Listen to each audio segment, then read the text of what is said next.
வணக்கம். இலங்கை செய்திகளுடன் நான் நிரோஷன். விரிவான செய்திகளுக்கு முன் தலைப்புச் செய்திகள். இலங்கைக்கான ஐக்கிய நாடுகளின் வதிவிட பிரதிநிதியிடம் அனைத்து தமிழ் தேசிய கட்சிகளும் ஒன்றிணைந்து நடத்திய கையொப்பு போராட்ட கையொப்பங்கள் கையளிப்பு. நிலையான பொருளாதார வளர்ச்சியினை ஊக்குவிப்பதை நோக்கமாக கொண்ட புதிய முயற்சியில் அரசாங்கம் ஐரோப்பிய ஒன்றியத்துடன் ஒப்பந்தம் கைச்சாத்து. இலங்கை மின்சார சபையை தனியார் மயப்படுத்த அரசாங்கத்திற்கு எந்த நோக்கமும் இல்லை என்று நகர அபிவிருத்தி மற்றும் வீடமைப்பு அமைச்சர் அனுர கருணாதிலக தெரிவிப்பு. நாமல் ராஜபக்ச மற்றும் ஜோசித ராஜபக்ச ஆகியோர் ஒரு ராணுவ வீரரோடு மேற்கொண்டதாக கூறப்படும் மதிப்புள்ள நிதி ஒப்பந்தம் தொடர்பான தகவல்கள் வெளிவந்துள்ளதாக கொழும்பு ஊடகம் ஒன்று செய்தி. தொடர்வது விரிவான செய்திகள். இலங்கைக்கான ஐக்கிய நாடுகளின் வதிவிட பிரதிநிதி மார்க் ஆண்ட்ரி பிரான்சிடம் அனைத்து தமிழ் தேசிய கட்சிகளும் ஒன்றிணைந்து நடத்திய கையொப்ப போராட்டத்தின் மூலம் பெற்றிருந்த கையொப்பங்கள் கொழும்பில் கையளிக்கப்பட்டது. கொழும்பில் உள்ள ஐநா அலுவலகத்தில் நடைபெற்ற இந்த சந்திப்பில் கையொப்பங்களுடன் தமிழ் தேசிய கட்சி தலைவர்கள் ஒன்றிணைந்து கையெழுத்திட்ட கடிதமும் வழங்கப்பட்டது. தமிழ் தேசிய கட்சியின் சார்பில் பாராளுமன்ற உறுப்பினர் செல்வம் அடைக்கலநாதன், சமத்துவ கட்சியின் செயலாளர் நாயகம் முருகேசு சந்திரகுமார் மற்றும் ஒருங்கிணைப்பாளர் குருசுவாமி சுரேந்திரன் ஆகியோர் பங்கேற்றனர்.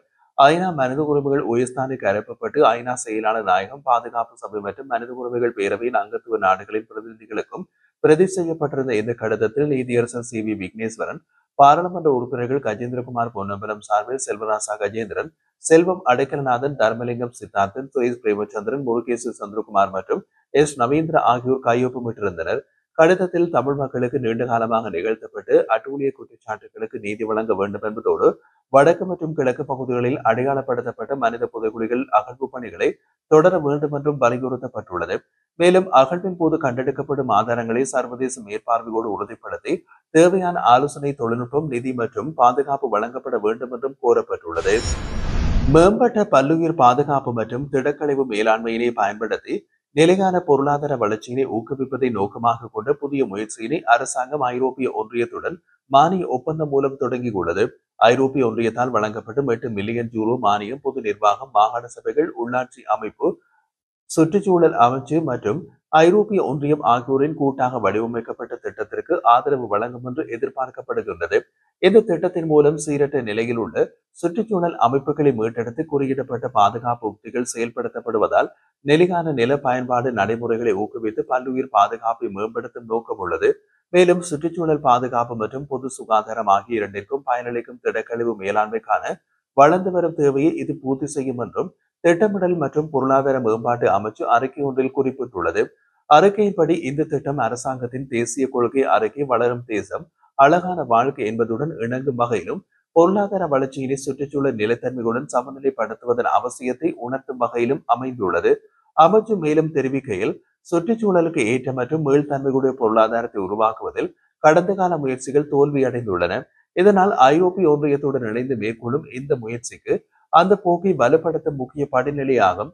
இந்த மானிய ஒப்பந்தத்தில் அரசாங்கத்தின் சார்பில் நிதி திட்டமிடல் மற்றும் பொருளாதார மேம்பாட்டு அமைச்சின் செயலாளர் அர்சன சூரிய பெரும, ஐரோப்பிய ஒன்றியத்தின் சார்பில் இலங்கைக்கான ஐரோப்பிய ஒன்றிய தூதுவர் கார்மென் மொரேனோ ஆகியோரும் இன்று முறையாக கையெழுத்திட்டனர். இலங்கை மின்சார சபையினை தனியார் மயப்படுத்த அரசாங்கத்திற்கு எந்த நோக்கமும் இல்லை. அதன் கட்டமைப்புகள் முழுமையாக அரசு நிறுவனங்களுக்கே ஒப்படைக்கப்படும் என்று நகர அபிவிருத்தி மற்றும் வீடமைப்பு அமைச்சர் அருண கருணாதிலக பாராளுமன்றத்தில் தெரிவித்தார். செவ்வாய்க்கிழமை நடைபெற்ற தேசிய கட்டிட ஆராய்ச்சி நிர்வாகம் சட்டமூலம் தொடர்பான விவாதத்தில் உரையாற்றிய அவர், மின்சார சங்கத்தினர் முன்வைத்துள்ள சில கோரிக்கைகள் நியாயமற்றவை, அவற்றை ஏற்க முடியாது என்றும் கூறினார். அவர் மேலும் குறிப்பிட்டதாவது, கடந்த கால ஆட்சியாளர்கள் தமது தனிப்பட்ட நலன்களுக்காக சில சட்டங்களை இயற்றினர். அவை மக்களை பாதித்தது. இத்தகைய சட்டங்களை ரத்து செய்வோம். மக்களுக்கு பயனான சட்டங்களை மட்டுமே கொண்டு வருவோம். மின்சார சபை சேவையாளர்களின் தொழிற்சங்க போராட்டம் தொடர்பில் மாறுபட்ட கருத்துக்கள் முன்வைக்கப்படுகிறது. முந்தைய அரசாங்கம் மின்சார சபையினை 12 பகுதிகளாக பிரித்து ஊழியர்களை சேவையிலிருந்து விலக்க சட்டம் இயற்றியது. நாங்கள் ஆட்சிக்கு வந்தபின் அதை திருத்தினோம். மின்சார சபையில் பல பிரச்சனைகள் இருப்பதை ஏற்றுக்கொள்கின்றோம். அவற்றுக்கு தீர்வு காண மறுசீரமைப்பு அவசியம். அதன்படி மின்சார சபையின் கட்டமைப்புகள் 4 நிறுவனங்களுக்கு வழங்கப்படும். அவற்றில் அனைத்தையும் முழுமையாக அரசுக்கு சொந்தமானவை. மின்சார சபை தனியார் மயப்படுத்த எந்த திட்டமும் அரசாங்கத்திற்கு இல்லை. அதன் கட்டமைப்புகள் அரசின் கீழ் மட்டுமே இருக்கும்.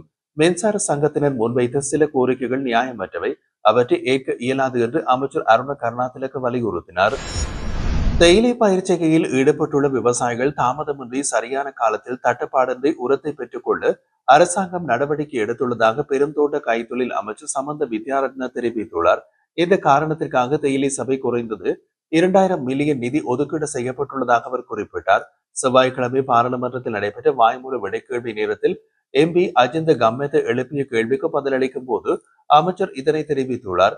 அவர் மேலும் கூறுகையில், அண்மை காலமாக பெருந்தோட்ட கைத்தொழில் துறையில் தேயிலை பயிர்ச்செய்கை வீழ்ச்சியடைந்துள்ளது. இதற்கு முக்கிய காரணம் உரம் தொடர்பான நெருக்கடியே.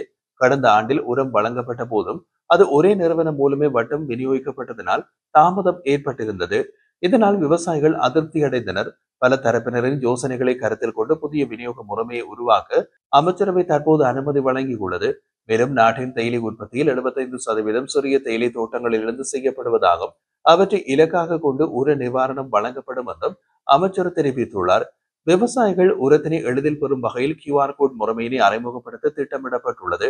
இதற்கான முதற்கட்ட விநியோகம் செப்டம்பர் மாதம் 26ஆம் தேதி களுத்துறை மத்துகம பிரதேசத்தில் ஆரம்பிக்கப்படும். அரசாங்க உர கூட்டுத்தாபனம், தேசிய உர செயலகம் மற்றும் பதிவு செய்யப்பட்ட பல உர நிறுவனங்கள் இணைந்து இந்த விநியோகத்தை மேற்கொள்ள உள்ளதாகவும், விவசாயிகள் தேவையான காலத்தில் உரத்தை பெற்றுக்கொள்ள அனைத்து ஏற்பாடுகளும் செய்யப்பட்டுள்ளதாகவும் அமைச்சர் சமந்த வித்யாரத்ன வலியுறுத்தினார். ஸ்ரீலங்கா பொதுஜன பெரமுன நாடாளுமன்ற உறுப்பினர் நாமல் ராஜபக்ச மற்றும் அவரது சகோதரர் ஜோசித் ராஜபக்ச ஆகியோர் ஒரு ராணுவ வீரரோடு மேற்கொண்டதாக கூறப்படும் 2.51 மில்லியன் ரூபாய் நிதி மதிப்புள்ள ஒப்பந்தம் தொடர்பான தகவல்கள் வெளிவந்துள்ளதாக கொழும்பு ஊடகம் ஒரு செய்தி வெளியிட்டுள்ளது. அந்த ராணுவ வீரர் ஸ்ரீலங்கா ராணுவத்தை சேர்ந்த சிப்பாய் WJR ஜானசரி ஆவார். மஹிந்த ராஜபக்ச ஜனாதிபதியாக இருந்த காலத்தில் நாமல் ராஜபக்ச மற்றும் ஜோசித் ராஜபக்ச ஆகியோர் இலங்கை விமானப்படைக்கு சொந்தமான விமானங்கள் தனிப்பட்ட பயணங்களுக்காக பயன்படுத்தியுள்ளனர். ஆனால் இந்த சேவைக்காக விமானப்படைக்கு அவர்கள் எவ்வித கட்டணமும் செலுத்தவில்லை. இலங்கை விமானப்படையின் வணிக விமான பிரிவு கணக்காய்வாளர் துவான் முகமது ஷாம் ராஜபக்ச சகோதரர்களிடம் நிலுவைப் பணத்தை செலுத்துமாறு அதிகாரப்பூர்வமாக கடிதம் எழுதியிருந்தாலும் அதற்கு எந்த பதிலும் கிடைக்கவில்லை. ஆட்சி மாற்றத்திற்கு பிறகு விமானப்படைக்கு செலுத்தப்படாத 2,05,3476.07 ரூபாய் தொகை செலுத்தப்பட்டதாக பதிவுகள் உள்ளது. ஆனால் இந்த தொகை நாமல் அல்லது ஜோசித் ராஜபக்சவினால் அல்ல, மாறாக ஒரு சாதாரண ராணுவ சிப்பாய் WJR ஞானசரியால் செலுத்தப்பட்டது. இதன் பேரிலேயே ஏன் ஒரு சாதாரண சிப்பாய் ராஜபக்ச சகோதரர்களுக்கு பதிலாக இந்த பெரிய தொகையை செலுத்தினார்? அந்த சிப்பாய்க்கு இந்த அளவிலான நிதி எவ்வாறு கிடைத்தது? நாமல் மற்றும் ஜோசித் ராஜபக்ச அந்த சிப்பாயின் பேரில் ஊழல் நிதி பரிவர்த்தனைகளை மேற்கொண்டார்களா என்ற சூழ்நிலை ராஜபக்ச சகோதரர்கள் தங்களின் நிதி பரிவர்த்தனைகளை இந்த ராணுவ வீரரின் பேரின் மூலம் மறைக்க முயன்றிருக்கலாம் என்ற சந்தேகத்தையும் ஏற்படுத்துகின்றது. இந்த குற்றச்சாட்டின் அடிப்படையில் லஞ்சம் மற்றும் ஊழல் விசாரணை ஆணையம் அவசரமாக விசாரணை நடத்த வேண்டும் என்பதும், மேலும் இந்த பரிவர்த்தனை நாமல் ராஜபக்சவின் சொத்து மற்றும் பொறுப்பு ஆவணங்களில் பதிவு செய்யப்பட்டுள்ளதா என்பதையும் ஆராய வேண்டியது அவசியம் என்றும் ஊடக செய்தியில் வலியுறுத்தப்பட்டுள்ளது. பாவனையாளர்களுக்கு இடையூறு இல்லாத மின் விநியோகத்தை உறுதிப்படுத்துவது அரசாங்கத்தின் அடிப்படை பொறுப்பாகும். அதன் காரணமாகவே மின்சார சேவை அத்தியாவசிய சேவையாக பிரகடனப்படுத்தப்பட்டுள்ளது. இந்த சேவையை தடுக்க முயற்சிப்பவர்களுக்கு எதிராக கடுமையான சட்ட நடவடிக்கை எடுக்கப்படும் என்று அமைச்சரவை பேச்சாளர் அமைச்சர் நலிந்த ஜாதிச வலியுறுத்தியுள்ளார்.